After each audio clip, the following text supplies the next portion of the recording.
15쪽입니다. 바이러스.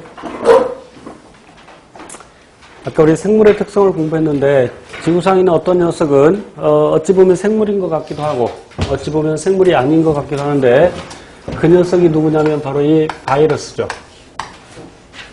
뭐 비루스라고 발음하기도 하고요.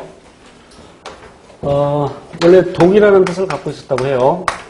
자, 그래서 언급한 것처럼 생물의 특징도 갖고 있고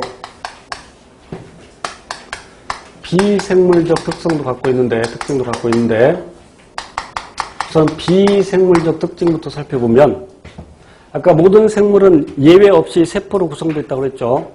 근데 이 녀석은 세포 구조를 하지 않습니다. 그리고 스스로 물질 대사를 하지 못하죠. 지 혼자서는 물질 대사를 하지 못합니다. 왜 물질 대사를 하지 못할까? 아까 물질 대사가 무엇에 의해서 이런다고 그랬어요? 효소에 의해서. 그럼 물질 대사를 스스로 하지 못한다는 얘기는 자기 스스로의 효소가 없다는 얘기죠. 효소의 주성분이 아까 단백질이라고 했는데 단백질이 어디서 만들어지냐면 생초에서 배울 텐데 리보솜이 세포 내에 리보솜이라는 곳에서 단백질을 만들죠. 그런데 바이러스는 세포 구조를 하지 않기 때문에 리보솜이 있어 없어? 없어. 단백질을 못 만든다는 얘기죠. 그래서 스스로 물질대사 하지 못하고 살아있는 생명체 내에서만 살아가는데 그 살아있는 세포 내에서 살아가는 것을 활물기생이라고 하죠. 예를 들어서 우리 회 먹을 때 활어, 뭐 살아있는 걸 잡아먹죠. 그래서 활어 하듯이 활물기생 그러면 살아있는 생명체 내에서만 살아간다. 더욱처럼 세포 내에서만. 물론 어떤 바이러스는 자체 효소를 갖고 있는 것도 있습니다. 그러나 예를 들어서 HIV의 경우에는 역전사 효소라는 것을 갖고 있는데 나중에 구체적으로 배웁니다. 그런데 지가 이 효소를 만들 수가 없죠. 이 녀석은 이전 숙주세포 있을 때 그 숙주세포가 만들어주는 것이죠. 그러나 다른 필요한 효소들은 갖고 있지 않아서 역시 스스로 물질을 하지 못합니다. 그래서 이 바이러스는 세포 내에서만 살아가고 생체 내에서만 살아가고 생체 밖에서는 단백질 결정체일 뿐이죠. 이것이 비생물적 특성이고 생물적 특징으로는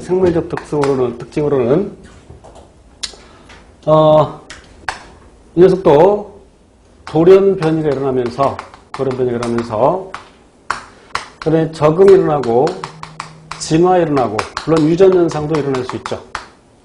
물론 생명체에서 일어나는 그 유전 현상은 조금 다른 겁니다만 그래서 어쨌건 세포 내에서만 일어나지만 이런 생물적 특성이 나타날 수 있는 것은 무엇을 갖고 있기 때문이냐면 아까 그 효소의 주성분이 단백질이라고 있고 그 단백질을 만드는 정보가 어디 들어있냐면 DNA에 들어있습니다. 생명체는 DNA에 단백질을 만드는 정보가 들어있는데 이 DNA를 우리는 크게 보면 핵산이라고 하고 핵 속에 들어있는 산성물질이라는 뜻입니다. 핵 속에 들어있는 산성물질이라는 뜻인데 핵산에는 DNA와 RNA가 있죠. 그래서 생명체의 유전물질은 DNA입니다. 그런데 바이러스는 유전물질로서 DNA를 갖고 있는 것도 있고 RNA를 갖고 있는 것도 있고 그런데 아까 핵 속에 들어있는 그 세포 내에 핵 속에 들어있는 산성물질이라는 뜻인데 이 녀석은 세포 구조 자체를 하지 못하죠. 이 핵산이라는 것이 맨 처음에 진핵세포에서 발견이 되었죠.